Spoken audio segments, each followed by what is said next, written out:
Good afternoon. Welcome into the 573 report here on PowerMizzou.com as we are in the middle of the busiest week, or at least the first week of the busiest time of the year. Here on Power Mizzou, we will talk football and basketball and take your questions and, do other things, general shenanigans here over the next 30 minutes or so with Mitchell Forde in just a minute. Do want to remind you guys, every single Wednesday, this show is brought to you by 573 Tees. You can find them online at 573tees.com. You can go to their physical location in Alley A between 9th and 10th Streets, just off Broadway in downtown Columbia. You can buy yourself a Harrison Mevis Thicker Kicker t-shirt, which would officially represent every single point Missouri scored against the University of Georgia last Saturday. In Athens, in a 43-6 loss, we'll not spend a whole lot more time on that because we talked about it mostly on Monday. We'll start to look ahead to South Carolina, and we'll talk a little bit of basketball with Mitchell Forde. But just moving past last weekend, we don't really know any more than we knew then about the quarterback situation. I actually, this is mostly kind of what I wanted to do wrapping up the Georgia game. I respected what Eli Drinkwitz said on Tuesday because, I don't know, Mitch, I've heard a lot of the last couple days, hey, I'm pretty happy. They played pretty well. It was freaking 43-6, and the game was over in the second quarter. I mean, yeah. I respect Drinkwitz for saying, hey, I thought we played hard, but, that's not good enough. Yeah, for sure. That was kind of the gist of what he said after the game and what I wrote after the game, which is it's nice that they came out and showed up in the first quarter because they haven't done that all season. But, I mean, playing hard should be the very minimum expectation for an SEC football team. And they were never going to win that game. But, yeah, the goal is never to lose by 37. You don't. It's hard to come away from a game you lost by 37 and be like, man, I really feel optimistic about our team. Now, I get it. They covered the spread, and there were a few things that they showed that maybe are positive, but I mean the execution still needs to be better. Yeah, we're going to do in a couple hours. We've got some football interviews here. I'm sure we will come out of there with absolutely no idea who's playing quarterback. We can report Connor Bazelak was able to stand and throw passes yesterday. That is the extent of what we know about the quarterback situation. He seemed able to stretch, so there's that. He donned pads and was present. That is all I can say. Yeah, and we saw, legitimately, this is not an exaggeration, we saw 12 minutes of practice, and they were not the most important 12 minutes. Whatever's going to happen is going to happen. I do find it somewhat noteworthy that one of the guys we were talking to tonight is Brady Cook, especially after Eli Drinkwitz went out of his way to point out on Monday, look, interviews are something I make guys earn. They're not going to talk to the media until I feel like they've contributed to the football team and should be a voice of our team. We're talking to Brady Cook tonight. I don't know if that's indicative, but it's not nothing. Yeah, I mean, his comment was more about true freshmen, and I think it was basically an explanation as to why we're not hearing from Tyler Macon. I think we've talked to Brady Cook before once or twice because he was around last season. I don't know. I don't know who's going to start at quarterback, and I have a guess, but I don't think anyone knows. I mean, last week we thought we knew, and then we didn't. So I will say one of the things I thought was noteworthy yesterday was Eli Drinkwitz did say, I don't feel like you can prepare three guys, so you can't necessarily go up to this thing with Connor Bazelak being a game time decision. They needed to know by today whether or not he was going to have a chance to play. And so that, in my mind, makes it seem probably more likely that he doesn't suit up. Just because, it seems like he would be more of a game time decision type thing if they were hoping he could play. I could be wrong. Yeah, and want to invite you guys that are here watching live, feel free to put your comments and your questions in the queue. We will certainly get to them. Appreciate Pocket Watch being here and tossing the super chat our way. We certainly will always take that, but we will also just answer your questions for free. That's what we do here. It's an incredible business model that we have going. So this weekend is South Carolina, and if they're going to a bowl game, they have to win this game. I mean, I don't think there's any other way about it, right? Absolutely. Yeah. I mean, like, theoretically, of course, there's 2 games left on the schedule. They need to win 2 games. And we're talking going to a bowl game by actually deserving it, not by being 6-7. Right. But yeah, this would seem like a must win if they're going to have a shot at 6-6. Because I can see a win over, like, I'm pretty sure Florida's quit. And I think the Florida-South Carolina game actually had more to do with Florida than it did South Carolina. But, so I could see a win there. Arkansas, weird things happen. But do I see you losing to South Carolina and then winning those 2? That seems not likely to me.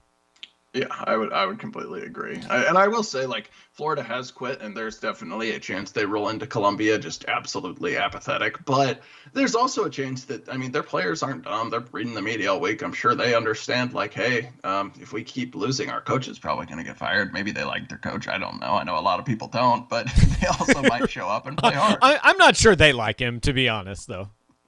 I mean, I don't know for sure. I assume they like him more than the general public because that's a low bar to clear. Yeah, I mean, he's relatively unlikable if we're being honest about everything. So, yeah they're going to play this weekend, and whatever's going to happen, happened. It seems to me, and this is probably recency bias, but like last night, there's a basketball game, and it kind of seems like, okay, it's just basketball season now. Like we forgot about that other thing that was going on. We're ready to go. It's Jordan Wilmore season now. It is hard to try to like really care about both sports at the same time. I will say, like, I felt completely unprepared to go cover a basketball game last night because I never watched any of the 3/4 of the roster play before. But yeah, I think that by Friday we'll be back into everyone just talking about football. Yeah. We'll get there. Real quick before we do get to basketball talk, Colby Schneiders wants to know who's South Carolina's quarterback. So far as I know, it's still Connor Shaw. I don't know if that's right or wrong, but that's the only answer I've got. I think that's correct. I don't know who it is. Connor Shaw, so that's as good of a guess as I can. It's not Luke Doty, who was the guy who came in midway through the game last season and kind of gave them a spark against Mizzou. He got hurt in the preseason. I don't think it's still that Zeb Nolan guy who transferred from like somewhere and was going to be a GA from like North Dakota State maybe. I think it's someone who transferred from like St. Francis, Pennsylvania or something, but I don't know his name. Maybe that was, I don't know. They played a lot of quarterbacks this year. I think it's Marcus Lattimore.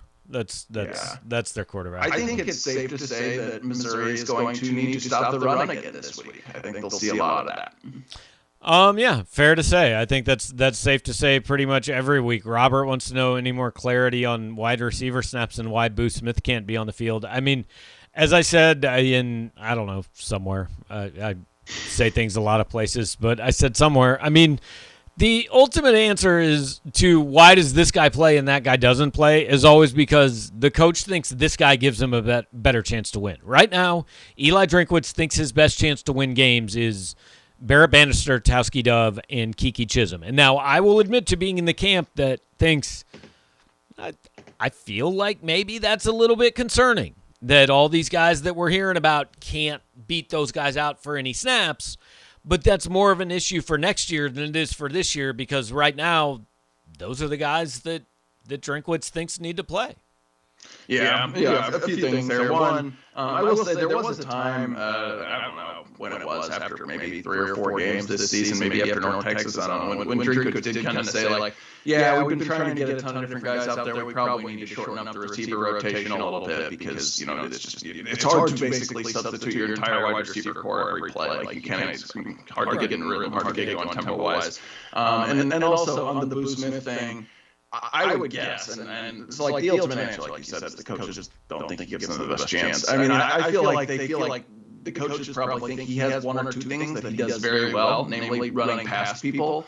But it started to probably get a little bit obvious when they put him in the game that was all he was going to be able to do, and maybe he's not as strong of like a run blocker, say. So I don't know. That's just my guess. All right, so this again, it's basketball season, at least for Wednesday, so I figured we'd spend most of the show talking about Missouri basketball. We got a few questions we'll get to here in just a second, but just general impressions. I don't know. I'm not going to crown anybody after a 10-point win over a Central Michigan team that had 12 brand new players and a coach who I've previously seen fail in the SEC, and so do not think he is necessarily the best coach in America. They won the game. That's good. We actually know a little bit about some of these guys that we knew nothing about before yesterday. Yeah, I mean, I know that the worst take to have coming out of a game is that it didn't really make me change my opinion in any way, but that's kind of how I felt. But it was interesting, right? We saw a lot of guys for the first time. We still didn't see a few guys. Obviously, 3 guys who didn't suit up. One of whom, at least, Konzo went out of his way to say a few different times. He's going to be very heavily involved. That being Deshaun Gordon. So yeah, I mean, I don't know. It was interesting. I thought, I thought Javon Pickett played really well. Kind of took on a larger role and did it pretty well. I thought I was really impressed with Ronnie DeGray. He kind of reminded me of a forward version of Drew Smith, where it's like nothing he does is maybe the most pretty to look at, but he always seems to be in the right place at the right time and make nice plays. 13 rebounds, 3 blocks, 12 points, knocked down a 3, had an assist. Thought he played really well. I thought Boogie Coleman and Amari Davis both showed glimpses of what they can do. And Konzo even said after the game, wants those guys to be a little more aggressive. But I think as a whole, I think Konzo's ideal vision for this team is they're pushing the pace a little bit more aggressive in transition, attacking the rim a little bit more, maybe shooting a little bit less from the perimeter. We saw some, potential offensive issues, and I think we all kind of think that no one thinks this team's going to all of a sudden go out there and average 90 points a game. I think there's going to be some of that this year. But overall, it was just kind of fun to acclimate ourselves with the new roster, watch a basketball game. And it was a decent game, pretty quick, good atmosphere, decent crowd support. I know that's been brought up in the comments a few times, and we'll talk more about it. Yeah, so tell me if I just have had kind of a feeling of, hey, it's the first game and it's a new year and it's all these new players, and I only went to like 3 games last year, but I actually walked away saying I kind of liked watching that team play. And even last year when they were actually kind of good, I walked away from most games going, I didn't enjoy it. Like, I didn't like watching that team play. And I don't know if that's recency bias or if, hey, it's just cool to have new guys that we don't know much about, or if actually this team is more fun to watch play. I think a big part of it is probably, having new players and not seeing like the same guy make the same mistake, which can maybe be more frustrating. I don't know. That's just a guess. I mean, I definitely still don't think that was like the most aesthetically pleasing game I've ever played. And it was very nice that there weren't a lot of fouls. That's what I actually think. I think the refs deserve more credit for me enjoying that game than almost anybody else.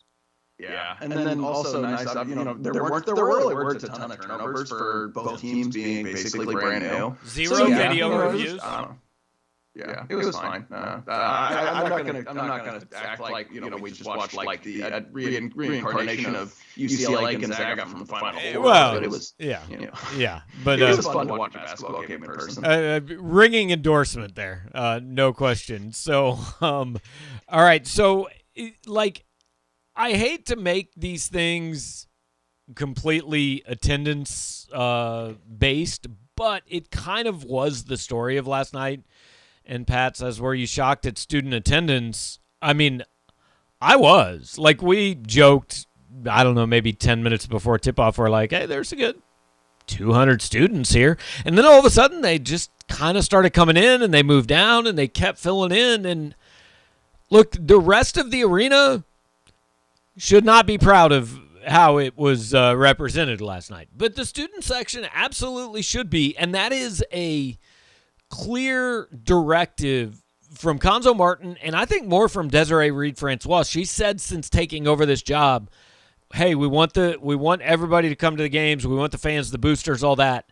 But if we can't get the kids on campus to come to games, we're not getting anybody else. Yeah, absolutely. And I think, I expected the rest of the arena to look like it did.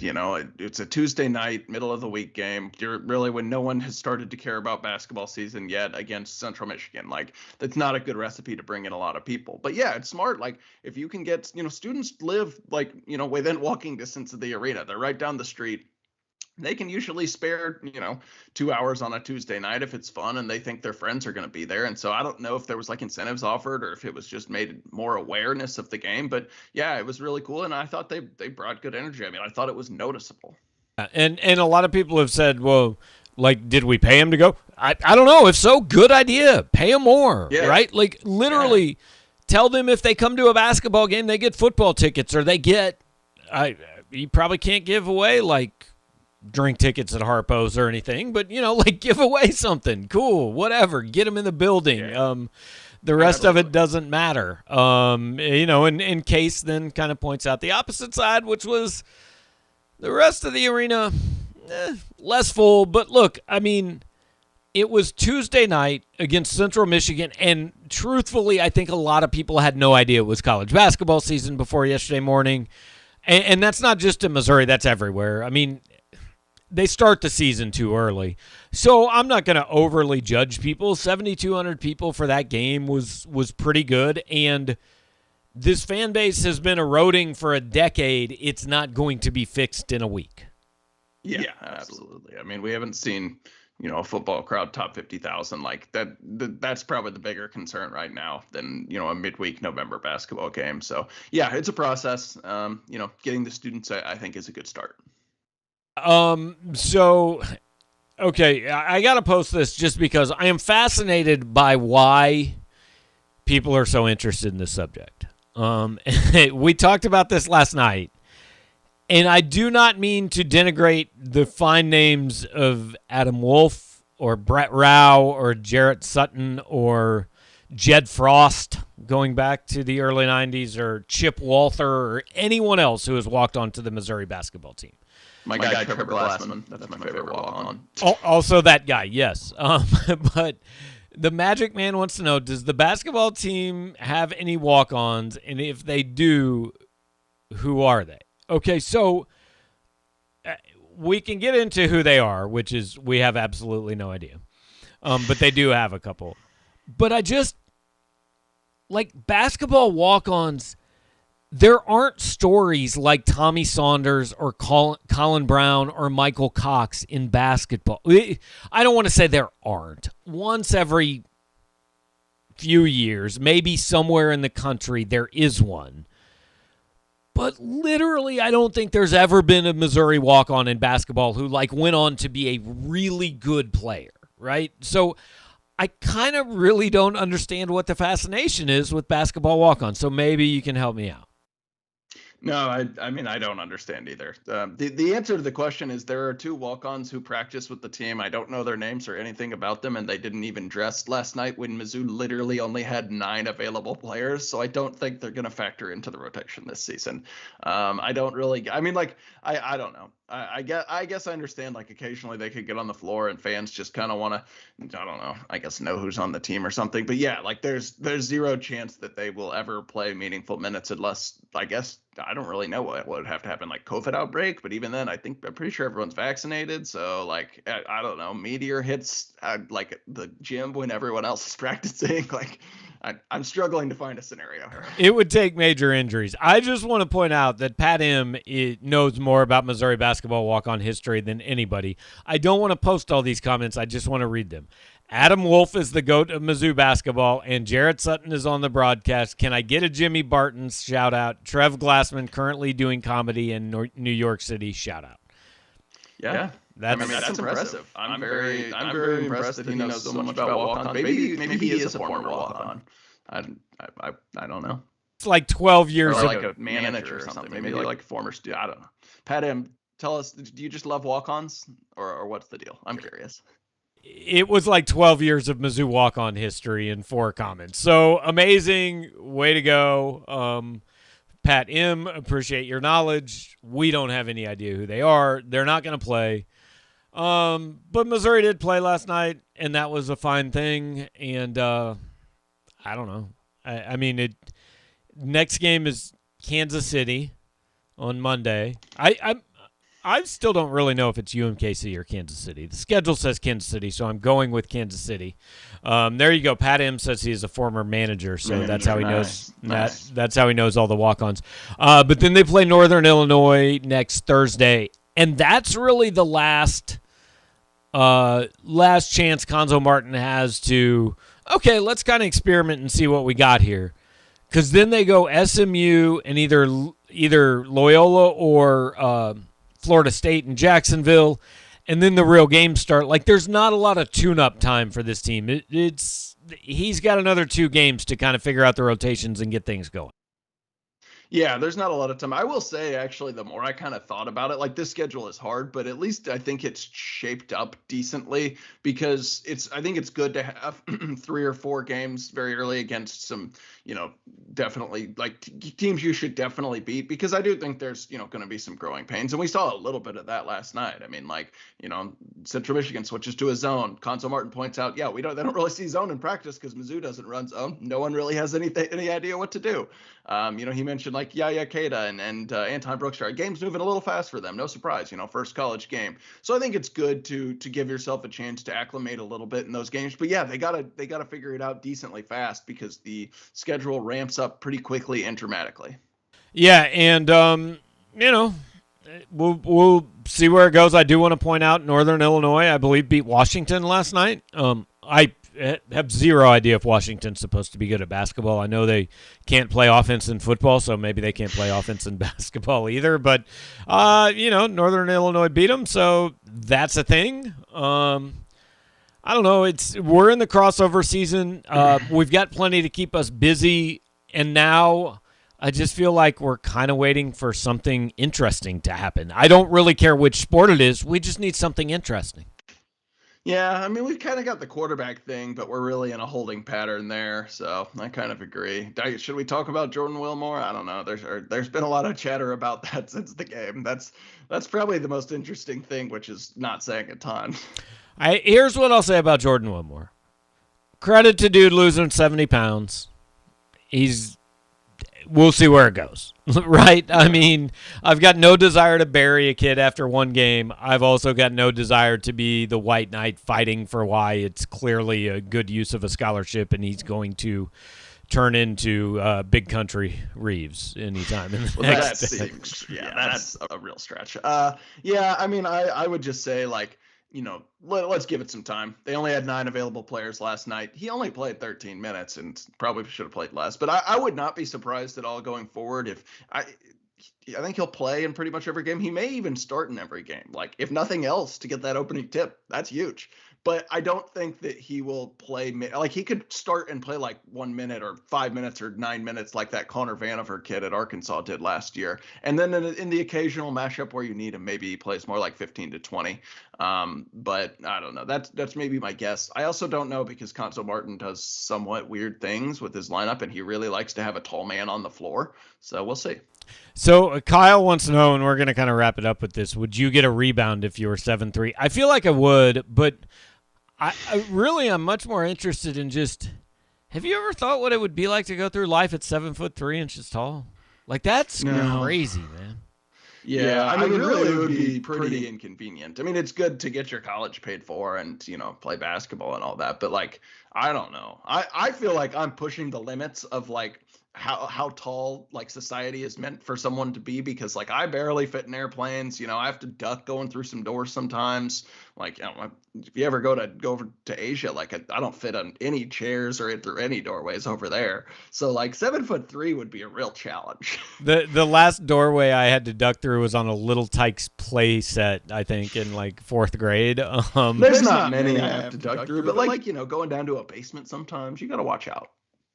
But I frequently am reminded in doing what we do how weird it is that, like, I saw Jeremiah Tillman a lot of days over the last 4 years, right? And it just kind of became normal. Like, he was tall to me, but, like, when he's out there on the basketball court, he's tall, but he's not, like, freakishly tall.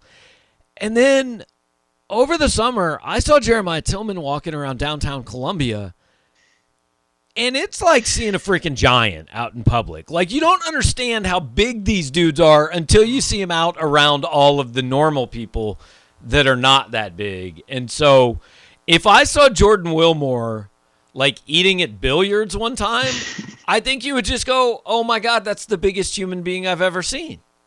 Yeah, I mean, he is legitimately the biggest human being I've ever seen in person, for sure. Especially last year when he was 7'3", about 350. So, yeah, it doesn't get a lot bigger than that. I don't know. I will say it is true. Like, we were talking last night, we were like, man, Gordon looks kind of small, and then I'm like, oh wait, he's listed at like 6'5", 200 pounds. That's the same size as me.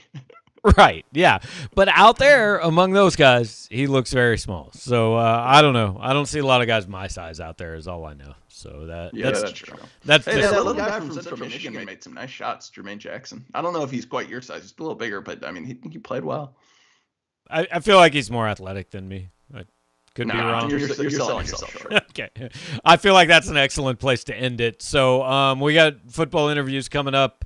We'll have another basketball media day at some point this week, so we'll talk about all that another time. So I don't know. Bye. we'll see you later, Mitch. Have a good one, man. See ya. All right. So just want to remind you guys one more time that this show is brought to you every single week in all of its glory and professionalism by 573 Tees. You can check them out online at 573tees.com. That is TEES.com. They have Power Mizzou gear. I just mailed out a Power Mizzou shirt to somebody this afternoon.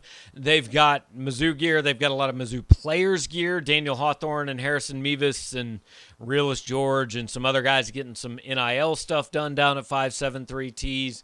If the Blues are your thing, I believe their season is underway, and you can get probably some Blues stuff there, a lot of Como gear.